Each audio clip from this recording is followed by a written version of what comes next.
Yo, internet, what is happening? Getting ready to, oh, yeah, Fusion's not here right now.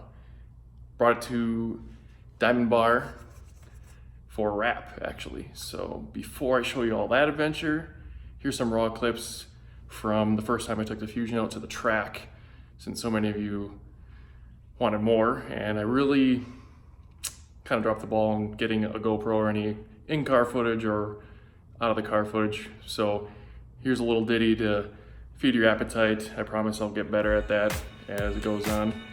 So here you go.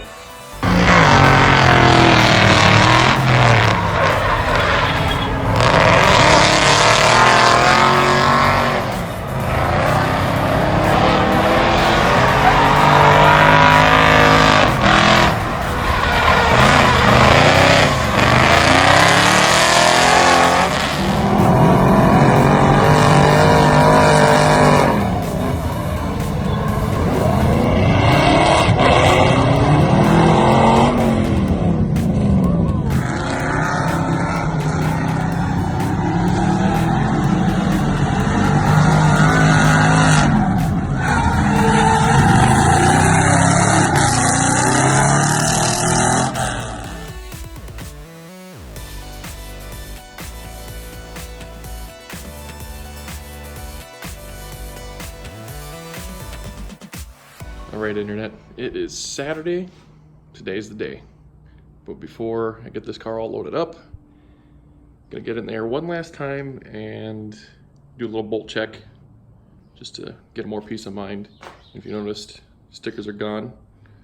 Not because the internet told me to, but because I'm getting them done in black and putting them alongside the bottom of the doors for a little sleeker look.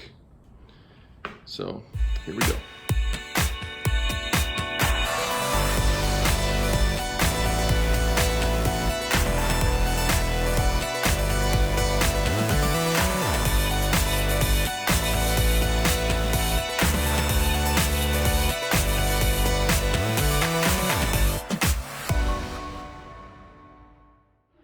As you saw, I got it in the air and did my bolt checks, and I am sure glad I did. Now, if you guys aren't familiar with paint marker stuff, now that I have everything checked after the event or before an event, you just go in here, peek at all your goodies real quick to make sure nothing moved. A little hot tip for you.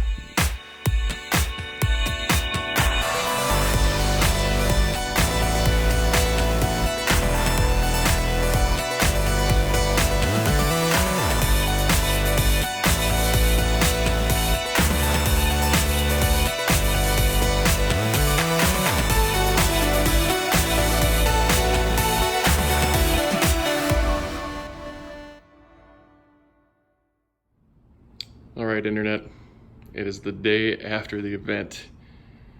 As you can see, had a little mishap, but before that, the car was actually working pretty well.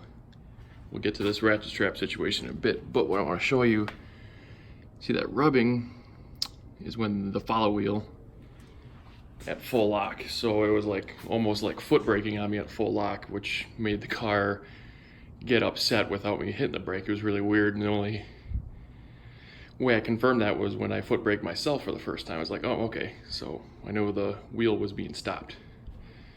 Got about half a dozen runs or so. Car stayed cool. It was probably 100 degrees out last night in Phoenix. And then in grid, second time I'm gonna go out, that snapped. Yeah, so that is a part that I didn't make, just so we're all clear. I won't tell you who made it. You could probably figure that out yourself, but I've had my jig ready for a while, so I'll be able to get some new arms revised, better to my liking, because I don't like where that heim is. It was actually binding on Discovery when we were trying to get that thing welded to get it in the trailer anyway. So I would say it was a success. And Cody was piloting the Fox, and then I got the rip around the Fox after this broke, so it was a good night. So, pretty happy. All right, next day, got the arm blasted out of the car.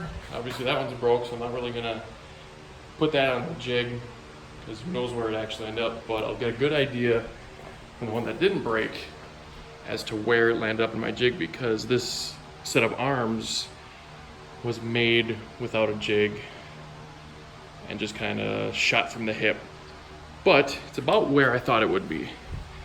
This is a stock location as far as forward or backward on the ball joint of an S197, but extended 3 inches out. We're just about 3 inches longer. I do want some more tire clearance because you might be able to see it. That rubbing right there on the frame rail, making it act like it had a foot brake at full lock. Made it drive kind of weird, but only at full lock. Other than that, it was pretty sweet. So I'm gonna get this little finalized bolted up so I can see where everything is, and hopefully I should have enough. I made this jig just in case I had it for this particular circumstance, so I can slide it back further to make fusion arm replacements, because I doubt anybody else is gonna need an arm that goes backwards like this. Well, I actually found a replacement fender already in white. It's a little less than stellar, and got it for fairly cheap, so I'm gonna see if I can work with that. Importantly is I got the jig all set up and the main tubes kind of bent with the sizes and angles I need for the fusion. So I'm going to come up with some gussets, put a cap gusset here with 1.5 inches. This is 1.25 inch tube. But before I even do all that, I'm gonna put the Heims in there and try it out on the passenger side to see where everything lines up. So I'm actually gonna have myself 2 options here.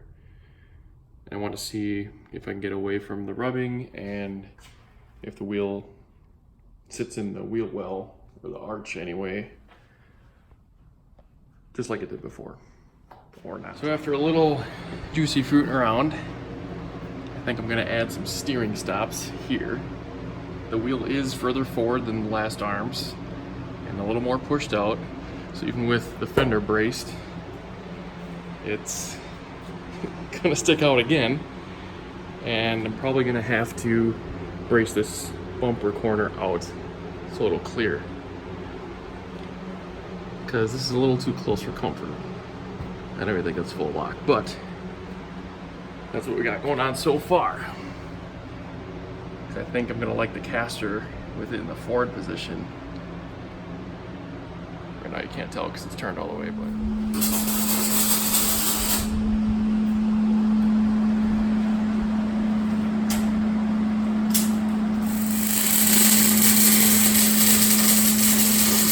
as you probably guessed, we're doing some welding, added some steering stops, still got to drill and tap those, because I'm sure it attributed to the other arm design to braking as well with the rubbing on the frame rail. And you might have noticed as well in those little clips, a little masking tape action by my friend Ingram from Diamond Bar Wraps.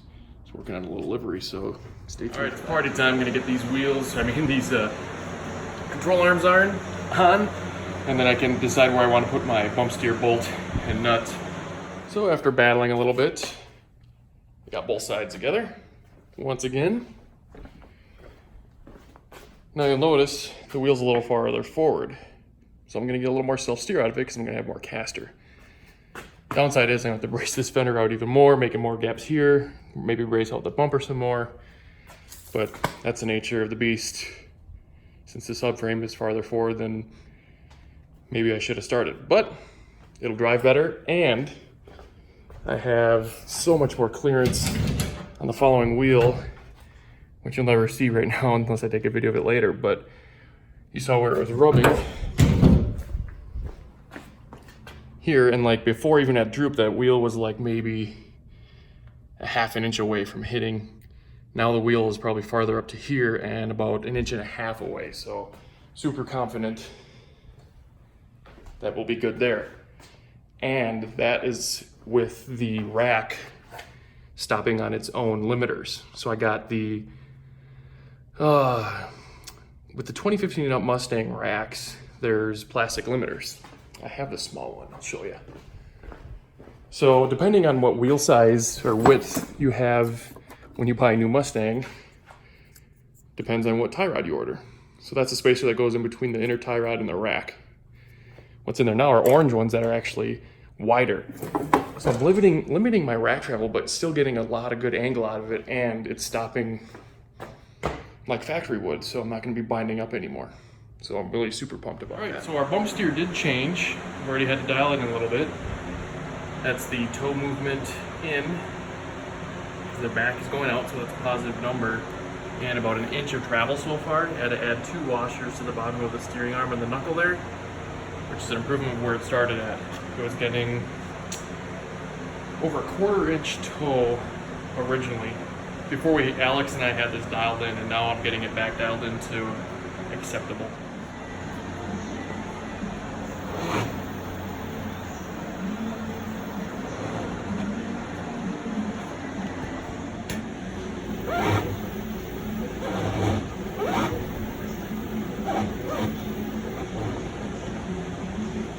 So I've been battling this thing all afternoon. So I think mechanically and steering wise, it's good. I'll show you the clips of how close the tire came in now that it's under compression. And at full lock, it comes within probably 3/4 of an inch to the frame rail, and it's being stopped by the rack itself, so that's good, like I discussed. But now, as you can see, how far forward the wheels is. It reminds me of when I first set up the Wise Fox on my Mustang, because that has a K-member that pushes everything forward, so I had to cut the fenders originally, but those fenders that I have now are, the arcs are forward. Anyway, this thing is gonna have to serve the same fate. So what I did on the Fox was use masking tape to continue this arc. I'm gonna have to cut into here, probably meet at this body line, and then follow it with the bumper. I make it neat. I'm pretty good at it. I made a few fenders for this car. Like, I think I went through a couple pair in a year because I kept eating them up for whatever reason. So, gotta sacrifice a little more work for, it's gonna probably drive better. So I have to go on record and saying, I finally got a break of luck when I went to check the toe. Straight the wheel, wheels were equally off in the same direction. This one was towed in, that one was towed out. I eyeballed them to the rear. I go to check it, and there's a 16th toe in. Like, exactly where you'd want it. I was just like, unbelievable. I had to check it 3 times. I went back inside, came back, checked it again. Yeah, it didn't change. Moved the car back and forth, turned the wheel back and forth, checked it again, 16th toe in. Unbelievable.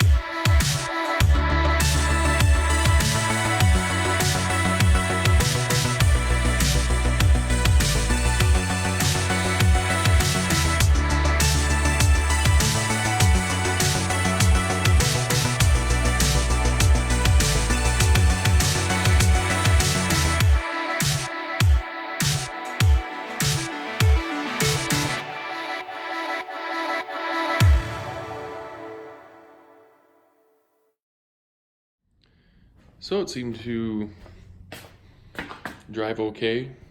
Toe seemed to settle in. I did have to make an adjustment, so the 1/16 toe end didn't hold, but kind of be expected when you're replacing that many components and whatnot. So you can see the gap. Not too happy with that, but doesn't look too bad. So now I gotta get this back in the air and trim a little bit in here as it was rubbing on the tire.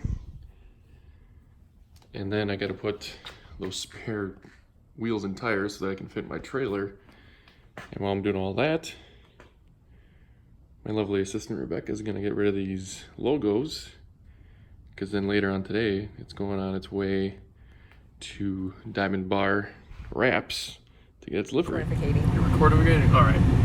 So we're gonna do the standard, we're driving in the car to someplace YouTube cliche. We already dropped the Fusion off at Diamond Bar Wraps with Ingram, and we forgot to give him the bumper. So we're gonna go give him the front bumper, and hopefully he's got a little bit of it done and he can tell us what's going on. So here's what Ingram has so far. Got a nice frosty satin white. Oh, and that little guy.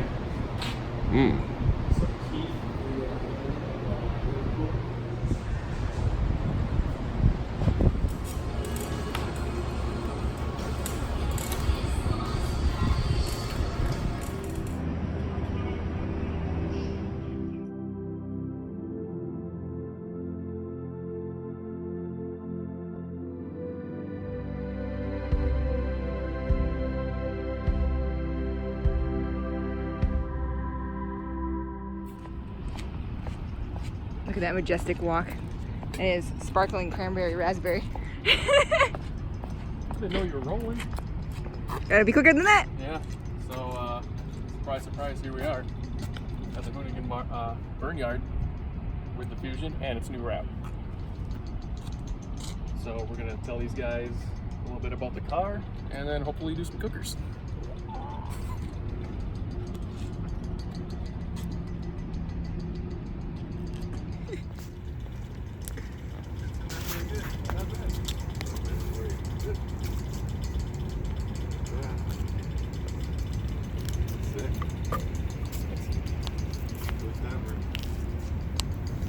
So far.